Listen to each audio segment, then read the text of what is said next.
Welcome to Beyond Sci-Fi. If you love stories of courage and mystery, make sure to subscribe and join our growing crew among the stars. The jungle breathed around Kael as she moved through the undergrowth, her boots silent on the phosphorescent moss. Behind her, 3 shadows flickered low to the ground, impossibly fast, gone before the eye could track them. She didn't look back. She never looked back. The cubs only appeared when she pretended not to see them, materializing from the violet ferns like thoughts made flesh. Their scaled hides rippled with chromatophores that turned them into living mirrors of the forest. But Kael felt their presence like a static charge across her skin. In the distance, Commander Vex's search party crashed through the canopy, their scanner drones whining. The cubs vanished instantly, and Kael tasted copper on her tongue, the old instinct from the war. When predator and prey had worn each other's faces, 15 years ago, the sky above Meridian 4 had burned black with orbital fire, and Kael had been a scout, not a scientist. She remembered the temple where she'd cornered the last breeding pair of Khral'va hunters that had torn through 3 human battalions like paper. The female had been dying, her mate already cooling beside her, and her 3 eggs pulsed with bioluminescent veins in the nest she'd built from human armor plating and alien bone. Kael had raised her rifle, finger white on the trigger, mission parameters clear, complete eradication. But the dying mother had done something no tactical briefing had predicted. She'd pushed the eggs toward Kael with her massive clawed hand and made a sound, not a growl, not a roar, but something that translated directly into Kael's neural implant as a single word: please. That night, while her squad celebrated victory in the ruins, Kael had buried the eggs deep in the temple's quantum-locked vault and sworn an oath in blood to a species humanity had just destroyed. I will remember what we did to you. The cubs materialized beside her now as she crouched near a stream of liquid silver that flowed upward through the ancient trees, defying gravity with alien grace. The largest cub, the one whose scales held more gold than its siblings, pressed its triangular head against her thigh, exhaling humid breath through gill slits that fluttered with emotion. Kael traced the ridge of its skull where bone plates would eventually grow into the massive crown that marked adult. Khral'va as walking nightmares. These 3 were still small, barely larger than earth wolves, but every instinct in the galaxy screamed danger when they moved. She'd found them 3 weeks ago, emerging from stasis in that same temple vault, triggered by her genetic signature when she'd returned to this planet as part of the xenobiology survey. Impossibly, they'd recognized her. Impossibly, they'd chosen her. And impossibly, she'd kept her oath. Biosignatures detected. Bearing 273 squawked a drone overhead, and the cubs scattered like quicksilver.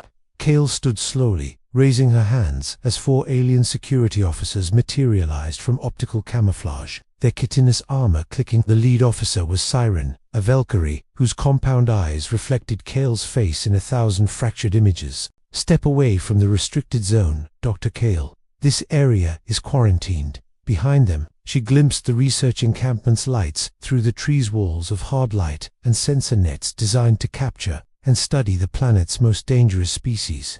A month ago, the Colonial Council had voted to weaponize whatever apex predators they could find, to harvest their genetic advantages for the endless war effort against the Dominion. Kael had voted against it. She'd lost. Just collecting samples, Kael said, showing her empty hands. Siren's antennae twitched.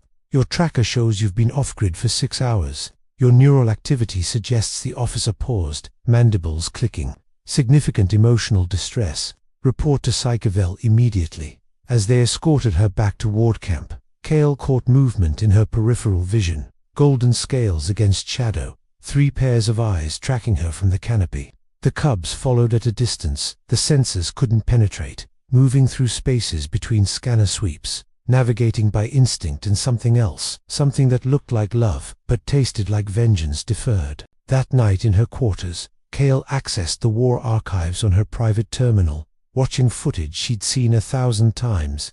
The Khral'va had been magnificent, each adult standing 4 meters tall, their crystalline claws capable of tearing through starship hulls. They'd defended their world with tactical brilliance and savage grace, forcing humanity into a war of extinction because coexistence had seemed impossible. Now the cubs, their last children hid in ruins humanity's weapons had created, trusting only the woman who'd carried out that extinction's final act. The irony tasted like poison. In the flickering blue light of the screen, Kael watched her younger self place the rifle against the dying mother's head, watched the moment she'd lowered it instead, watched the mother's final gesture of desperate hope.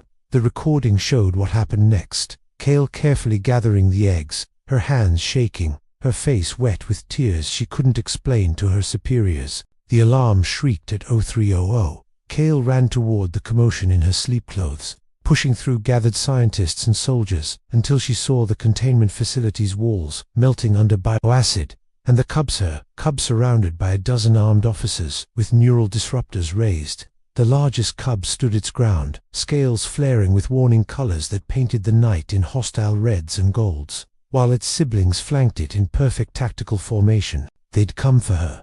Kael realized they'd breached the camp's defenses because she'd been taken from them. Commander Vex, a seven-limbed Kethrel whose species had suffered losses against the Khral'va, approached with a plasma lance glowing. Finally, he hissed the last of them. Kael didn't think. She stepped between Vex and the cubs, arms spread, her body the only shield she could offer.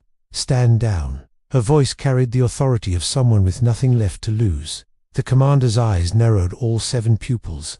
"Move, Dr. Kael, or be charged with treason." Behind her, she felt the cubs press against her legs, their scales cool and trembling. The golden one made that sound again, the one its mother had made in Kael's neural implant. Translated, protect. Not a plea this time, a promise. 15 years ago, Kael said, loud enough for everyone to hear, "I swore an oath to a dying mother that I would protect her children.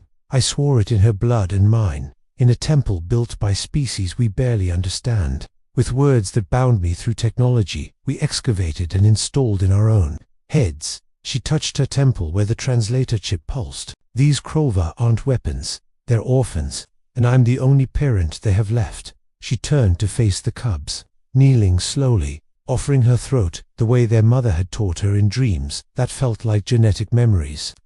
The largest cub pressed its forehead to hers, and the ruins around the camp suddenly blazed with light and ancient glyphs carved into every surface, igniting in response to the bond between them. The Khral'va, Kael understood in that moment, had never been just predators.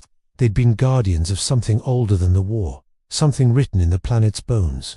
And she'd been chosen not despite her crime, but because of it, because someone who understood the weight of extinction could be trusted to prevent it. The cub's scales shifted to mirror her face, and in their eyes she saw both forgiveness and fury, both trust and the promise of judgment. She'd hidden them from everyone, these beautiful, deadly children of a species humanity had destroyed. But they'd been hiding something too, the truth that some oaths transcend species, that some debts can only be paid across generations, and that the measure of humanity isn't found in our weapons, but in knowing when to lower them.